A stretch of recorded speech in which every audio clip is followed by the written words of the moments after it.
Hello guys, আসসালামু আলাইকুম। একটি কমন ডায়লগ সবসময় শোনা যায়, সেটি হচ্ছে সিঙ্গাড়ার ভিতরে আলু গেল কীভাবে। আজকে আসলে উদ্যোগ নিলাম বাচ্চাদের জন্য বাসায় সিঙ্গাড়া বানাবো। তো সিঙ্গাড়া শুধু আলু দিয়ে বানালেই হবে না, চিন্তা করলাম গরুর মাংস দিয়ে আলু দিয়ে সিঙ্গাড়া বানাবো। তাই যেই কথা সেই কাজ, সিঙ্গাড়া বানাতে চলে গেলাম কিচেনে। আর সিঙ্গাড়ার ভিতরে আলু বা মাংস যেটাই হোক, যেভাবে যায় সেটা মনে হয় ভিডিও এত সময় আপনারা দেখিয়ে ফেলেছেন। এখন আমি সিঙ্গাড়া ভাজার জন্য তেল দিয়ে দিচ্ছি। আমার লাইফে এই প্রথম আমি সিঙ্গাড়া বানাতে যাচ্ছি। এটা আমার একার দ্বারা কখনোই সম্ভব হতো না, কেউ আমাকে হেল্প করেছে। হেল্প ছাড়া এটা কখনোই সম্ভব হতো না।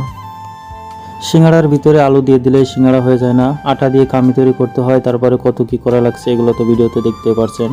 আবার অনেক সময় সিঙ্গাড়ার দোকানে ফলো করলেও দেখতে পারবেন অনেক কিছুই করা লাগে। আর এটা করতে আমাকে সহযোগিতা করেছে ঋতিকা, আমার সহধর্মিণী। চলুন আর কথা না বলে আমরা পুরো সিঙ্গাড়া বানানোর ভিডিও প্রসেসটি দেখে নিই। ভিডিও দেখতে দেখতে কেউ হাসবেন না এবং ব্যাড কমেন্টস করবে না, কারণ এটা প্রথম বানানো। আমার জীবনে আগে কখনো বানানো হয় না, এই প্রথম।